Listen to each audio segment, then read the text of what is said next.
World.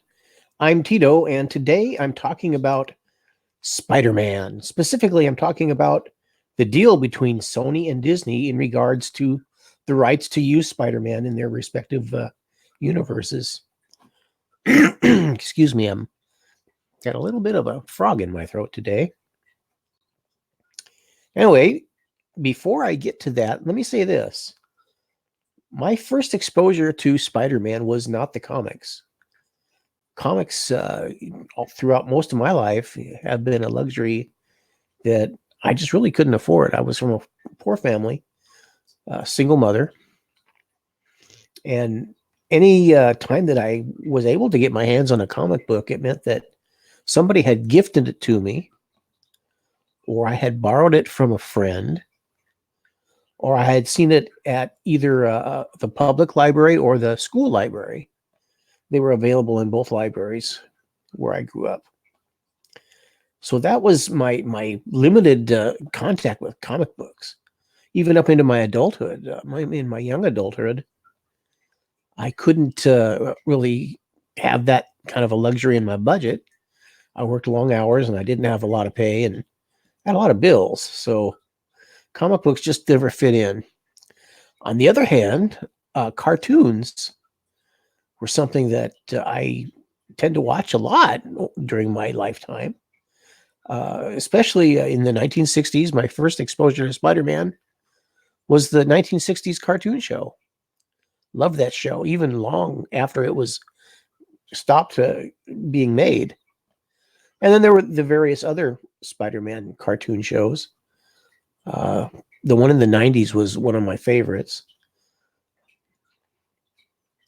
And I had some other Marvel Comics characters that I liked, but Spider-Man was always my favorite. I mean, I liked the Hulk, I liked Thor, and I liked the X-Men. The first time I ever saw the X-Men was I had been home from school. I had the measles, couldn't go to school for a while.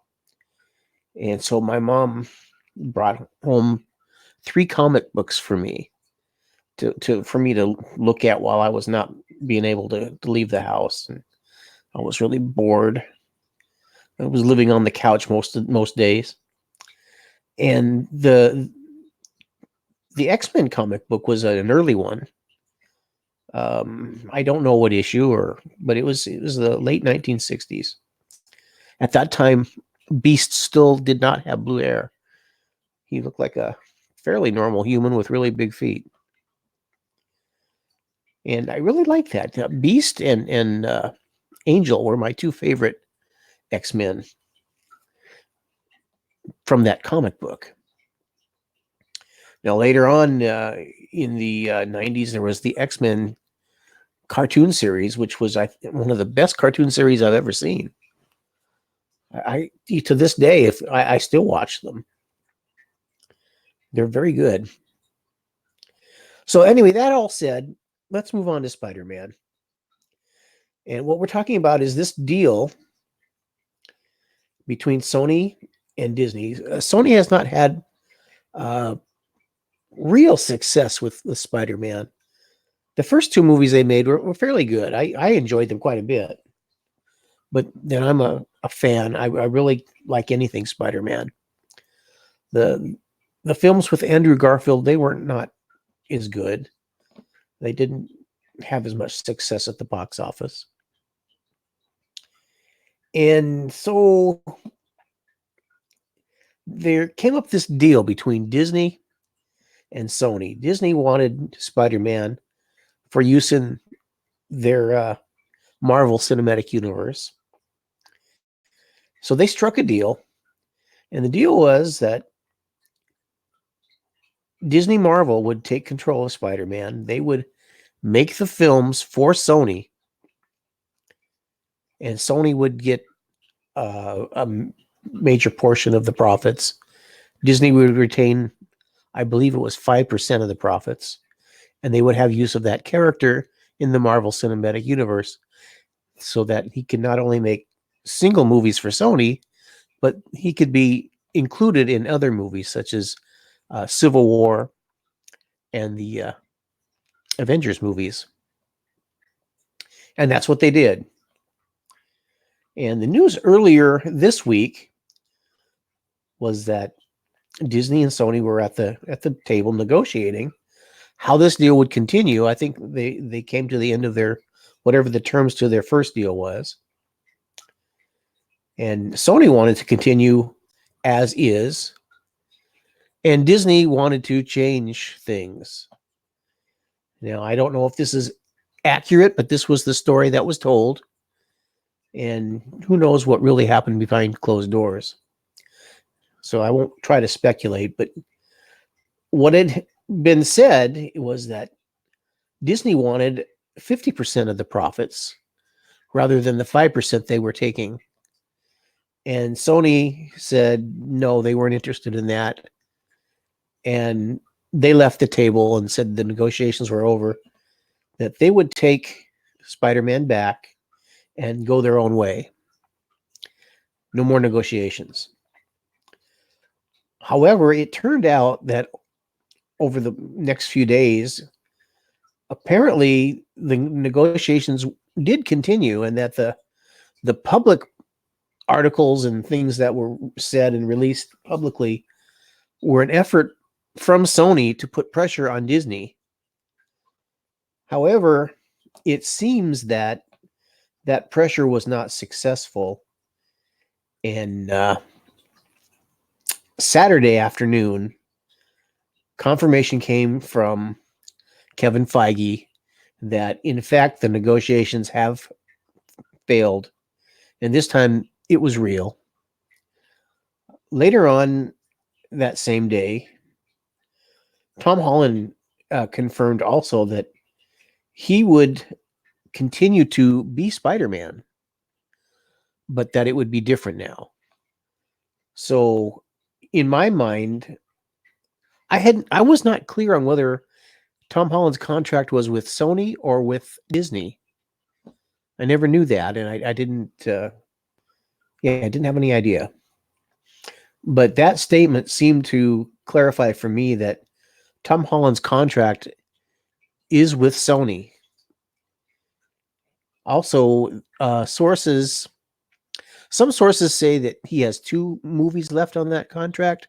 Other sources claim that he has 1 movie left on that contract. I think now that this deal is over, I think it's irrelevant, because if Sony makes another movie with Tom Holland and that movie is successful, I think it's just a given that he's going to have a renewed contract. And he wants to play this character, so I don't think he's going to try to hold them up for money. I think he wants to continue with this. And I think that's a smart move on his part. So anyway, that's where we are right now. As of Saturday afternoon, things are pretty much clear that Sony will continue with Spider-Man, and there will not be a Spider-Man in the Marvel Cinematic Universe at this point. Whether they'll come back later on and negotiate some more, who knows? I don't think they will. There has been a desire with Sony to expand their own Spider-Verse. And to me, it always seemed rather odd that they would have a Spider-Verse without Spider-Man. Now, they have Venom.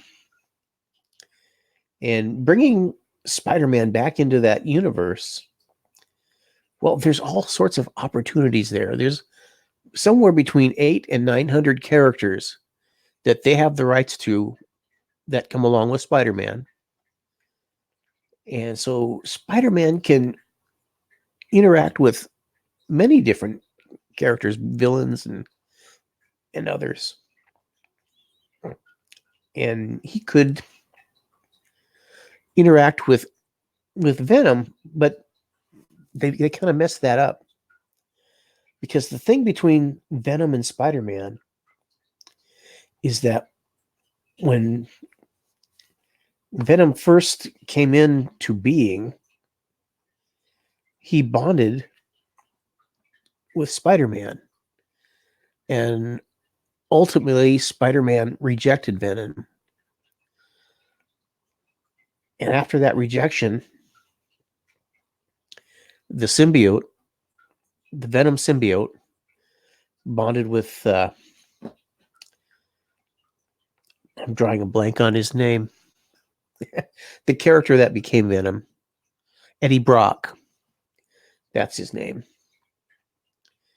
So the character bonded with Eddie Brock, and he has this just hatred for Spider-Man for the rejection.